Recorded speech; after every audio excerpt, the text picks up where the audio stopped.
The gallery smelled like money and desperation.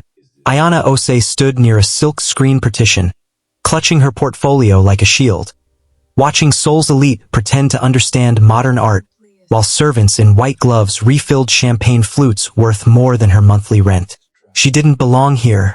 The invitation had come through her architecture professor, a charity auction benefiting historic preservation in Bukshan Hanok village. Her firm couldn't afford the entry fee, but her professor believed in impossible dreams. She was here for one reason. Lot 23, a crumbling 100-year-old hanok in Seoul that everyone else saw as a teardown. She saw her grandmother's hands. The way Grandma Rose had traced the wooden beams of the traditional houses during their one trip to Korea when Ayanna was 12, whispering that even broken things deserved to be made beautiful again. "You're staring at that catalog like it owes you money." The voice came from behind her, low and smooth with a Seoul accent that made Korean sound like a threat and a promise. Ayanna turned and forgot how to breathe. The man was tall for a Korean, easily 6 feet, with broad shoulders that tested the limits of his perfectly tailored black suit. His hair was dark and pushed back from a face that belonged in dramas, all sharp angles and dangerous beauty. But it was his eyes that stopped her. Deep brown, almost black, and looking at her like he could read every secret she tried to hide. A tattoo crept up the left side of his neck, disappearing under his collar. She caught glimpses of what looked like a dragon's scales. "I'm not staring," Ayanna said, hating how her voice wavered. "I'm calculating." "Calculating what?" "How much you can't afford." He moved closer, and she caught the scent of bergamot and something darker, more dangerous. "Lot 23. You've looked at that page 11 times in the past 20 minutes. Are you counting?" "I count everything. It's how I stay alive." He gestured toward the auction stage where a Billionaire painting was going for obscene amounts. "Kang Joon-woo. And you are leaving." Ayanna closed her catalog. "Thanks for the conversation." His hand caught her wrist. Not hard, but firm enough to send electricity straight up her arm. "You came here for that hanok. The one in Seoul that's been condemned twice. The one that's about to be demolished for luxury condos." His thumb traced a circle on her pulse point, and she wondered if he could feel her heart trying to escape her chest. "Why?" "That's none of your business, Mr. Kang. It is when I own the demolition contract." He released her wrist but didn't step back. "Kang Development. We're scheduled to tear it down in 45 days. Unless someone buys it tonight and gives me a compelling reason to change my mind." Ayanna's stomach dropped. "You're the one destroying it?" "I'm the one who sees a rotting structure on prime real estate. You see something else." "I want to know what." His eyes dropped to her lips, then back up. "And I want to know why an architect from," he glanced at her portfolio, "Osei and Associates, a firm I've never heard of, flew from Atlanta to Seoul for a building worth maybe 200 million won on a good day." 300 million, Ayanna corrected automatically. "The foundation is solid. The roof structure is original. The courtyard has a stone well from the 1890s. In the right hands, it could be worth 10 times that." "I know." Joon-woo's smile was sharp. "I read the same survey you did, but reading and executing are different things. You have the vision. I have the resources." Lot 23 opens in 5 minutes. Bidding starts at 250 million won. You brought maybe half that. I can outbid you without thinking. He leaned in, his breath warm against her ear. "Or we can make a deal." "What kind of deal?" Ayanna hated herself for asking. Hated more that she wanted to lean into him instead of away. "Dinner. Tomorrow night. You tell me your plan for that hanok, and I'll consider not demolishing it. Maybe even consider hiring an architect who sees buildings as more than profit margins." His hand touched her lower back, light as air, burning like fire. "I'll send a car. 8 p.m. I don't even know you." "You will." The auction bell rang. Lot 23 appeared on the screen. Joon-woo's hand dropped away. "Decide fast, Ayanna Osei, because that building's future is about to be determined, and so is yours." The bidding started. Ayanna's paddle shook in her hand. 250 million. 270. 300. Her maximum. She couldn't go higher. 350. 400. The numbers climbed beyond her reach. She looked at Joon-woo. He hadn't moved, hadn't raised his paddle. Just watched her with those impossible eyes. If you're already hooked and want to see where this dangerous deal leads, hit that subscribe button right now, because what happens next will make you question everything you think you know about trust, desire, and the price of dreams. 500 million. Silence. The auctioneer looked expectantly at Joon-woo. The entire room seemed to hold its breath. Ayanna's hand trembled on her paddle, knowing it was useless. Joon-woo's expression didn't change. He let the silence stretch until it hurt, then gave the smallest shake of his head. Not bidding. Lot 23 sold to a shell corporation for 500 million won. The auctioneer moved on. Ayanna felt something inside her crack. I own that corporation, Joon-woo said quietly as chaos erupted around them. The hanok is yours. Dinner tomorrow. My driver will find you. He handed her a business card, matte black with silver embossing. Just a phone number. No name. Don't make me wait, Ayanna. I'm not a patient man. He disappeared into the crowd, leaving her holding a business card and a building she couldn't afford from a man who terrified and intrigued her in equal measure. For days later, Ayanna stood in the cramped office of her Seoul temporary studio, surrounded by half-unpacked boxes and architectural plans, trying to focus on anything except the memory of Joon-woo's thumb on her wrist. She'd skipped the dinner, sent a professional email declining, tried to forget the way he'd looked at her like she was a problem he wanted to solve with his hands. The door opened without a knock. Joon-woo filled her doorway like a storm, dressed in all black, tattoo visible above his collar. Definitely a dragon, breathing fire up his neck. Her tiny office suddenly felt like a shoebox. You don't knock. Ayanna stood from her desk, trying to find solid ground. I own the building. He closed the door behind him. Technically, I can walk anywhere I want. You own what? This building. Kang Development purchased it 2 months ago. Your lease expires in, he checked his phone, 38 days. I could triple your rent.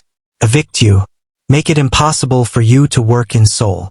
He sat in her client chair without invitation, stretching long legs in front of him. Or you could do me a favor. Ayanna's hands clenched. I'm not sleeping with you for a building. His laugh was rough and genuine. If I wanted you in my bed, I wouldn't need leverage. Though the fact that you went there first tells me you've been thinking about it. He pulled out a tablet, slid it across her desk. I'm developing a private resort on Jeju Island. Luxury villas built into the volcanic landscape. Everyone I've hired wants to destroy the environment and build concrete monuments. You, he gestured at her models of restored hanok. You understand preservation. Traditional Korean architecture adapted for modern luxury. That's what I need. Hire me properly then. Contract. Normal channels. I don't do normal. The project launches in 6 weeks. I need someone on site, full-time, working directly with me. 3 weeks on Jeju. Complete focus. No distractions. He stood, moved around her desk, too close. You finish this, you walk away with enough money to buy this building and restore that hanok exactly as you envision. Plus creative control. Something tells me that matters more than money.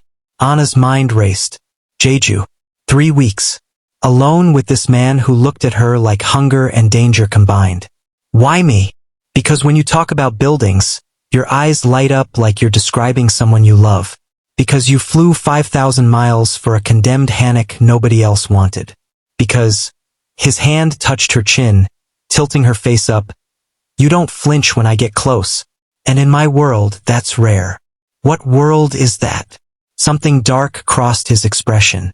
One where trust is currency and weakness gets you killed. But you don't need to worry about that.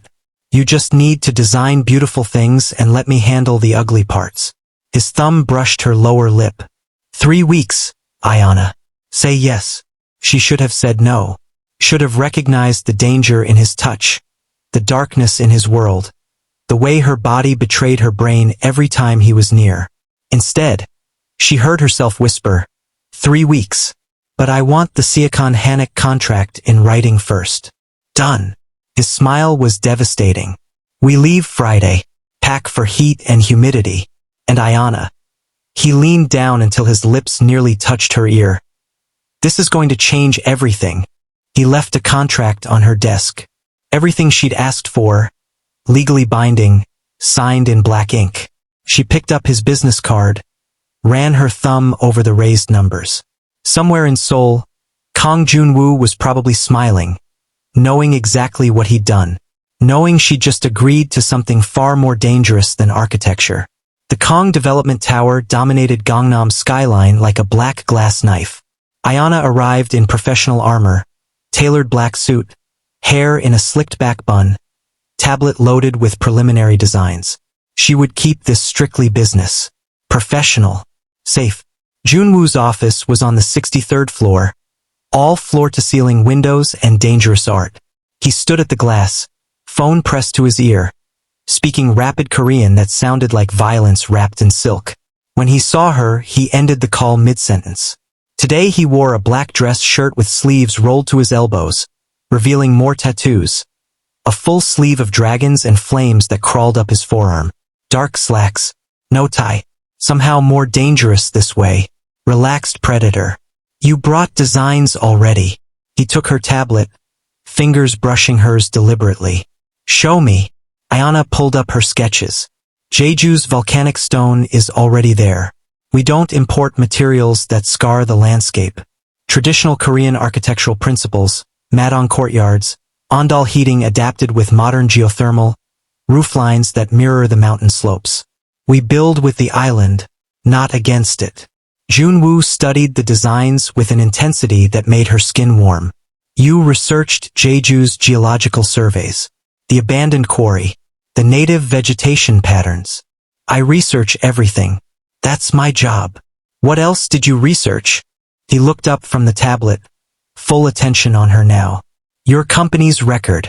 You've built sustainably in some places, destroyed ecosystems in others. Your Busan project displaced 200 families. So yes, Mr. Kang, I researched whether taking your money makes me complicit. He set the tablet down, moved around the desk toward her. And your conclusion? That I can do more good from inside your project than outside protesting it. But if you ignore my environmental recommendations, I walk. Contract or no contract. Ayanna stood her ground even as he got closer. You need me more than I need you, or you wouldn't have come to my office. You're right. He was close enough now that she could see gold flecks in his dark eyes. I do want someone who challenges me. Someone who looks at me and sees a man, not a bank account or a name to fear. His hand came up, fingers grazing her jaw. You do that thing again. What thing? That thing where you're trying to stay professional but you're thinking about what my hands would feel like on your skin. His thumb traced her lower lip. You're thinking about whether I'm as dangerous as your research suggests, and whether you care. Ayanna stepped back, heart hammering. I care about my work. Good. Because for 3 weeks your work is all that matters. You, me, and 50 acres of untouched Jeju coastline. He handed her an envelope. First-class tickets, resort details, signed contracts. Better pack something other than suits, Ayanna. Jeju gets very hot in summer. And I have no intention of keeping things professional. She left his office with contracts that gave her everything she wanted and the sinking feeling that she'd just agreed to something that would cost her everything she was. The private jet was obscene, cream leather, ambient lighting, a full bar. Ayanna buckled into a window seat, pulling out her laptop to avoid looking at Joon-woo sprawled across from her, drinking whiskey and watching her with an intensity that made her fingers tremble on the keyboard. 20 minutes into the flight, turbulence hit. The plane dropped. Ayanna gasped, gripping the armrest, all her practiced calm shattering. She hated flying, always had, managed it through sheer will and controlled breathing. The plane lurched again. Her laptop slid. Strong hands caught it, set it aside. Then Joon-woo was beside her, unbuckling her seatbelt and pulling her into his lap, one arm around her waist, the other cradling her head against his chest. Breathe with me, he said against her hair, voice low and steady. In for 4. Hold. Out for 4. I don't need. The plane dropped again. Ayanna's fingers dug into his shirt. Yes, you do. And that's fine. His hand stroked her back in slow circles. Everybody's afraid of something. The difference is who you trust enough to show it to. Ayanna's face burned against his chest. He smelled like bergamot and danger and something uniquely him. This is humiliating. Why? Because you're human? Because you have a fear and you're letting someone see it? His arms tightened. That's not weakness, Ayanna. That's trust. And in my world, trust is worth more than gold. The turbulence passed, but neither of them moved. Ayanna could feel his heartbeat under her palm, steady and strong. Feel the rise and fall of his breath. Feel something shifting between them that had nothing to do with architecture or contracts. You confuse me, she whispered. Good. You terrify me, so we're even. His hand found hers, laced their fingers together. The second I saw you at that auction, calculating odds you couldn't beat but refusing to give up, I knew you'd destroy every carefully built wall I have. You make me want things I've spent 10 years avoiding. What things? Complications. Softness. Someone who knows my name but isn't afraid of it. He pulled back enough to meet her eyes. Someone who makes me want to be better than what I am. What are you? Something dark flickered across his face. Someone who's done things that would make you run. Someone who operates in shadows because daylight shows too many scars. His thumb traced her cheekbone. But with you, I want to try standing in the light. The plane began its descent. Ayanna slowly moved back to her seat, but the air between them had fundamentally changed. Joon-woo's hand stayed in hers until the wheels touched down. Jeju hit her like a dream. Black volcanic sand beaches, jungle-covered hills, water so blue it hurt. The resort compound perched on a cliff overlooking the ocean. Luxury villas for the project team, construction sites stretching along the coastline. Ayanna's villa had floor-to-ceiling windows, an outdoor shower, and a view that made her breath catch. She was unpacking when Joon-woo appeared on her balcony. You skipped dinner again. I was tired. You were working. He stepped inside without invitation, closing her laptop. Work can wait until morning. Tonight, I want to show you something. He took her through jungle paths to a hidden beach accessible only by hiking through volcanic rock formations. The water glowed, bioluminescent algae lighting every wave. A fire burned on the shore. He'd planned this. When did you set this up? Anna asked, breathless. While you were unpacking. My island. I control everything here. He poured wine from a chilled bottle. Except you. I can't control how you make me feel, and it's driving me insane. They sat in the sand, waves glowing like captured stars. Ayanna felt her defenses crumbling. Why does that matter? You're a billionaire. You don't need validation from an architect. Because every building I've created was designed by someone who saw me as a paycheck or a name to fear. You see me as an obstacle to overcome. It's refreshing. He found her hand in the dark. And terrifying. Because I've built my life on control. And you make me want to surrender it. Drop a comment right now and tell me if you've ever met someone who scared you as much as they attracted you. Because what happens next on this beach will change everything. I have rules, Ayanna said quietly. I don't get involved with clients. I don't blur professional lines. I know. So why are you still holding my hand? Because you're letting me. He turned to face her, firelight dancing in his eyes. Because your rules are the walls you built to protect yourself, and I'm asking you to let me in. Just for tonight. Just to see what happens when we stop pretending we don't want this. He leaned in slowly, giving her time to pull away. She didn't. Their lips met softly at first, testing, tasting. Then he made a sound low in his throat and the kiss deepened, became hungry, desperate. His hand fisted in her hair. She grabbed his shirt, pulling him closer. When they finally broke apart, both breathing hard, Ayanna felt tears on her cheeks. I can't afford you, she whispered.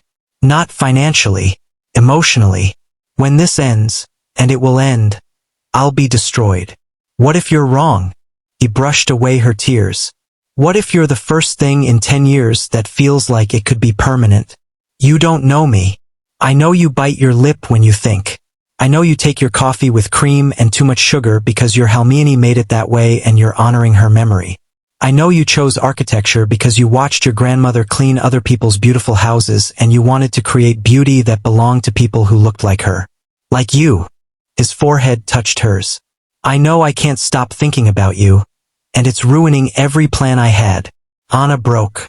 She kissed him again, and this time there was no hesitation. They stumbled from the beach back to her villa, leaving a trail of clothes and caution behind. She woke alone the next morning to a note on her pillow. Don't overthink this. We have work to do. Jay. Her phone exploded with notifications. The photos were everywhere. Her and Joon-woo kissing at the construction site yesterday. She hadn't even noticed the cameras. Tabloid headlines in Korean and English. Kang Joon-woo's island affair. Billionaire and foreign architect scandal. From Atlanta to Seoul. Gold digger lands Jeju heir. Ethics violation. Architect sleeps her way to multi-million contract. Her phone rang. Her mentor from Georgia Tech. Ayanna. What were you thinking? Professor Chun, The licensing board is opening an ethics investigation. Your other clients are canceling. This looks terrible. More calls. More cancellations. Her carefully built career crumbling in real time. Then Joon-woo burst through her door, phone in hand, face dark with rage. I'm handling this, he said. Handling it. Ayanna threw clothes in her suitcase. My career is destroyed. Every project I've ever won will be questioned. Every achievement reduced to who I slept with. I'll make a statement. Claim you publicly as what? Your girlfriend? That makes it worse. Then I'm definitely the woman who fucked her way to success. She couldn't look at him. I should never have come here. Ayanna, please. Who took those photos, Joon-woo? You said this island was private. His jaw clenched. I don't know yet, but I will find out. It doesn't matter. The damage is done.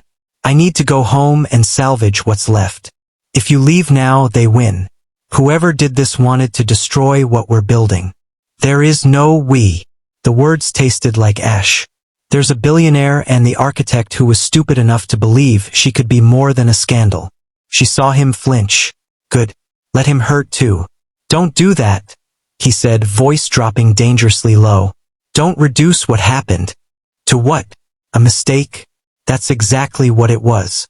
The kind I knew better than to make. She grabbed her suitcase. Finish the project without me. You'll find another architect who doesn't come with a scandal attached. Ayanna. Goodbye, Joon-woo. She left. He stood in her empty villa, fists clenched, control finally shattered. And for the first time in 10 years, Kang Joon-woo didn't know how to fix what he'd broken. 3 weeks back in Atlanta felt like drowning. Ayanna took on small residential projects, avoided the news, ignored Joon-woo's calls. 14 voicemails she couldn't bring herself to delete or listen to. Then the news broke. Kang Development refuses $800 billion one merger. The reporter's voice filled her living room. In a shocking move, Kang Joon-woo has refused a merger with Shinhwa Construction, the deal that would have made him the youngest chaebol chairman in South Korea. Sources say the refusal came after Shinhwa executives were implicated in leaking photos of Kang and architect Ayanna Osei. Kang's statement: I don't build empires with people who weaponize privacy. Some things matter more than money. 800 billion won. He'd walked away from 800 billion won. For her. Her phone rang. Unknown Seoul number. You should call him. A man's voice, speaking English with a Seoul accent. I'm Minho, Joon-woo's brother. He's been impossible for 3 weeks. Finished your resort exactly as you designed it, down to the last stone. Fired 6 people who suggested changes to your plans. I can't. It doesn't change. He's in love with you. Real, terrifying, burn the world down love. The kind my brother swore he'd never feel because it makes you vulnerable. And you left him drowning in it. Anna's hands shook. He sacrificed his future. Because you are his future. That's what love means in our family. You choose the person over everything else. Even when they won't choose you back. She hung up, stared at her phone. Listen to voicemail 1. Call me back, please. Voicemail 5. I don't care about the scandal. I care about you. Voicemail 9. I'm not good at this. At feelings. At being vulnerable. But I'll learn. For you, I'll learn everything. Voicemail 14. I'm standing outside your apartment. I know you're not home, but I needed to be close to where you are. Even if you hate me now. Even if you never come back. Ayanna grabbed her coat and ran. Seoul at midnight in the rain. Kang Development Tower glowing against storm clouds. Joon-woo exiting alone. Exhausted. Collar open. Tie gone. He saw her across the street. Froze. They met in the middle of the empty road. Rain soaking them both. 800 billion won, Ayanna said. Wasn't enough. For what? To make me forget you. To make me stop seeing your face in every design. To make me care about anything except whether you're safe. He moved closer. To make me stop loving you. Her breath caught. Joon-woo. I know you're scared. I am too. Everything I am, everything I've built, it's about control. Keeping people at distance. Never letting anyone see the parts of me that are broken or dangerous. He took her face in his hands. But you make me want to be seen. You make me want to try. I'm terrified, she whispered. Every relationship like ours, powerful man, regular woman, ends the same way. I become a footnote. Then we write a different story. One where I spend every day proving I'm worthy of you.